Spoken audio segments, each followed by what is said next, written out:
Hello everyone, आपका फिर से स्वागत है हमारे इस चैनल पर। आज हम फिर से इकोनॉमिक्स का एक टॉपिक लेके आए हैं जो मोस्टली एग्जाम्स में पूछा जाता है। कल हमने meaning of elasticity of demand, मांग की लोच का अर्थ और मांग की लोच की श्रेणियां की थी। आज हम मांग की लोच को निर्धारित करने वाले तत्व या मांग की लोच को प्रभावित करने वाले घटक, इनके बारे में क्या करेंगे, अध्ययन करेंगे। ये क्वेश्चन 6 मार्क्स के अंदर भी पूछा जा सकता है। और डिग्री एंड टाइप्स, इस चैप्टर में से ये दो चीजें बहुत इंपॉर्टेंट है। ठीक है, उसके बाद हम शुरू करते हैं। फर्स्ट पॉइंट क्या है, वस्तु की प्रकृति। किसी वस्तु की मांग की लोच अधिक होगी या कम, यह उस वस्तु की प्रकृति पर निर्भर करता है। मतलब मांग की लोच ज्यादा होगी या मांग की लोच कम होगी, यह उसकी प्रकृति पर निर्भर करता है। यदि वस्तुएं अनिवार्यता की है, मतलब ऐसी वस्तुएं जिनके बिना हम नहीं रह सकते, जैसे गेहूं, नमक आदि, तो उनकी कीमत में बहुत अधिक परिवर्तन आने पर भी इन वस्तुओं की मांग पर कोई प्रभाव नहीं पड़ता। मतलब इनकी कीमत घटे या इनकी कीमत बढ़े, लेकिन मांग हमेशा क्या रहेगी, इनकी स्थिर रहेगी, क्योंकि ये हमारे लिए क्या है, अनिवार्य वस्तुएं है जिनको हमें खरीदना ही खरीदना पड़ेगा। कीमत बढ़े या घटे, लेकिन हमारी मांग हमेशा क्या रहेगी, स्थिर रहेगी। तो उसे हम क्या कहेंगे, इकाई से कम। इनकी मांग की लोच क्या होती है, इकाई से कम होती है। इसके विपरीत विलासिता की वस्तु, विलासिता की वस्तु में क्या होती है, आरामदायक वस्तुएं, लग्जरी गुड। विलासिता की वस्तुएं जैसे कूलर, एसी, टीवी आदि की मांग इकाई से अधिक होती है, क्योंकि इनकी कीमत में थोड़ा सा परिवर्तन होने पर इनकी मांग में अधिक परिवर्तन होता है। मतलब क्या होता है, इनकी कीमत में परिवर्तन आता तो हमारी मांग में भी जरूर परिवर्तन आता है। क्योंकि देखो, अगर ये क्या, इनका प्राइस कम होगा तो हम इनकी डिमांड ज्यादा कर देंगे, अगर इनका प्राइस ज्यादा होगा तो हम इनकी डिमांड कम कर देंगे। जबकि जो अनिवार्यता की वस्तुएं हैं उनका प्राइस बढ़े या उनका प्राइस घटे, लेकिन डिमांड हमेशा क्या रहेगी, कांस्टेंट रहेगी हमारी। ठीक है, इसमें हमारी क्या होगी, इकाई से, ये तो होगी हमारी इकाई से कम इसकी लोच, इसकी होगी इकाई से अधिक लोच। ठीक है, यह हो गया हमारा फर्स्ट पॉइंट, वस्तु की प्रकृति। उसके बाद है हमारा सेकंड पॉइंट, स्थापनन वस्तुओं की उपलब्धता। जिन वस्तुओं के बाजार में स्थापनन उपलब्ध होते हैं, मतलब एक के स्थान पर हम दूसरे का प्रयोग कर सकते हैं, उन्हें क्या कहते हैं, स्थापनन वस्तुएं। उनकी मांग की लोच इकाई से अधिक होगी। क्या है, जिनके स्थापनन उपलब्ध है, मतलब एक की जगह, जैसे चाय भी है, कॉफी भी है, चाय की जगह हम कॉफी का यूज कर सकते हैं, तो उनकी मांग की लोच क्या होगी, इकाई से अधिक, क्योंकि उनके स्थापनन क्या है, उपलब्ध है बाजार में। ठीक है, अगर हम चाय ना खरीदना चाहे तो हम कॉफी खरीद सकते हैं, कॉफी की जगह हम चाय खरीद सकते हैं।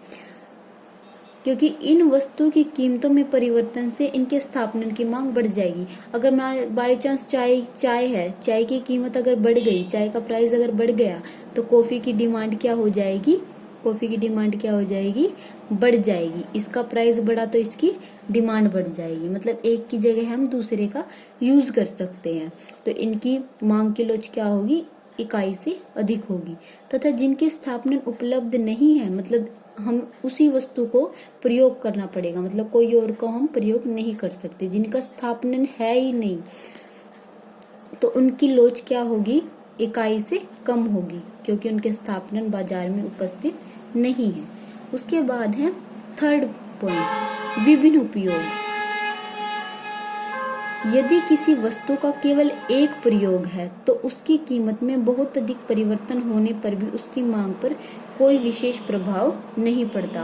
मतलब एक ही प्रयोग कर सकता है, मतलब उसमें और कोई यूज हो ही नहीं सकता उस चीज का, तो उसका क्या होगा, उसकी मांग पर कोई प्रभाव नहीं पड़ेगा, कीमत बढ़े या घटे। तथा जिन वस्तु के अनेक प्रयोग है, जैसे बिजली है, बिजली के तो बहुत सारे प्रयोग हैं। जैसे बिजली का उपयोग हम रोशनी करने, कमरा गर्म करने आदि के लिए करते हैं।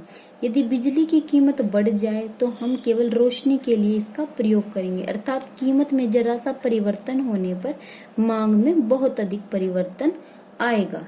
ठीक है, मांग में क्या होगा, बहुत ज्यादा परिवर्तन आएगा। उसके बाद क्या लिखना आपको, जिस वस्तु का केवल एक प्रयोग होता है, जिस वस्तु का एक ही प्रयोग होता है, उनकी मांग की लोच क्या होगी, इकाई से कम होगी।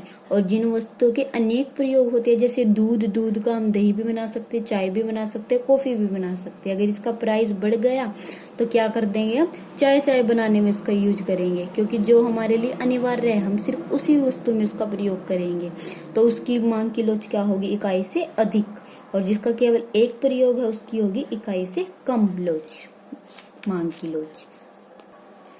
फोर्थ पॉइंट है आदतें।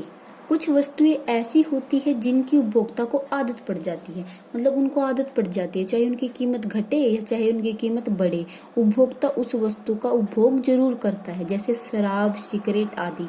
इनकी मांग बेलोचदार होती है, मतलब जैसे बेलोचदार क्या होता है, इनकी कीमत बढ़े या इनकी कीमत घटे, इनकी मांग हमेशा क्या रहेगी, स्थिर रहेगी। ठीक है, कीमत बहुत अधिक बढ़ जाने पर भी इनकी मांग क्या रहेगी, स्थिर, तो इनकी मांग की लोच क्या होगी, बेलोचदार।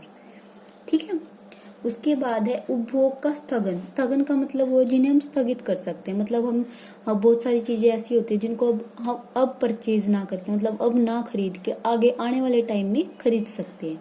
जैसे यदि किसी वस्तु के उपभोग को भविष्य के लिए टाला जाता है तो उसकी मांग अधिक लोचदार होगी। उदाहरण टीवी, एसी आदि। इन वस्तु की कीमतें बढ़ जाने से इनकी मांग कम हो जाएगी। क्या है इनकी, मतलब अगर इनका प्राइस अभी मतलब प्रेजेंट में, वर्तमान में बढ़ गया तो हम क्या करेंगे, वर्तमान में इनको नहीं खरीदेंगे, हम इनको भविष्य में खरीद लेंगे जब इनका प्राइस क्या होगा, कम हो जाएगा, इनकी मांग कम हो जाएगी, क्योंकि जिनका क्या है प्रयोग को हम टाल सकते हैं उनकी मांग क्या होगी, क्योंकि इनकी मांग कम हो जाएगी, क्योंकि उपभोक्ता कुछ समय के लिए उपभोग का स्थगन कर देते हैं। इसके विपरीत अनिवार्य वस्तुएं जिनका हम स्थगन नहीं कर सकते, भविष्य के लिए नहीं टाल सकते, जैसे अनाज, कपड़ा, नमक आदि, उपभोग को टाला नहीं जा सकता, अतः इनकी मांग की लोच कम होगी। जिनको हम टाल नहीं सकते उनकी मांग की लोच कम होगी, और जिनको हम भविष्य के लिए टाल सकते हैं उनकी मांग की लोच क्या होगी, अधिक होगी। ये हमारा हो गया फिफ्थ पॉइंट। उसके बाद हमारा है सिक्स्थ पॉइंट, आय समूह। यदि उपभोक्ता उच्च आय वर्ग से संबंधित है, मतलब अमीर व्यक्ति है, तो उसकी मांग बेलोचदार होगी, मतलब कीमत बढ़ने से या घटने पर, वस्तु की कीमत बढ़े या घटे उसकी मांग पर कोई प्रभाव नहीं पड़ेगा, अर्थात कीमत घटने तथा बढ़ने से उस वस्तु की मांग पर कोई प्रभाव नहीं पड़ेगा, तो मांग की लोच क्या होगी, मांग क्या होगी, बेलोचदार होगी।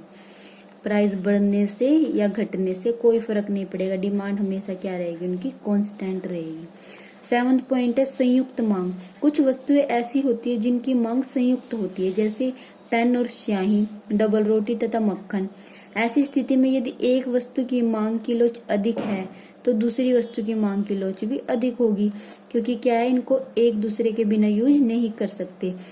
पेन स्याही के साथ यूज होगा, डबल रोटी मक्खन के साथ यूज होगी। ठीक है, जैसे चाय और चीनी, अगर चाय की क्या है, मांग की लोच अधिक है तो इसकी भी मांग की लोच अधिक होगी, और इसकी मांग की लोच कम है तो इसकी भी मांग की लोच कम होगी। ये हमारे क्या हो गए, फैक्टर हो गए मांग की लोच के। ये क्वेश्चन 6 मार्क्स के अंदर आ सकता है। अगर आपको मेरा वीडियो पसंद आए तो वीडियो को लाइक और चैनल को सब्सक्राइब करना। अगर आपको इकोनॉमिक्स के किसी भी टॉपिक में डाउट है या आपको टॉपिक ना समझ में आए तो आप मुझे कमेंट बॉक्स में कमेंट कर सकते हैं, मैं उसी टॉपिक पे वीडियो बना दूंगी। Thank you for watching my video.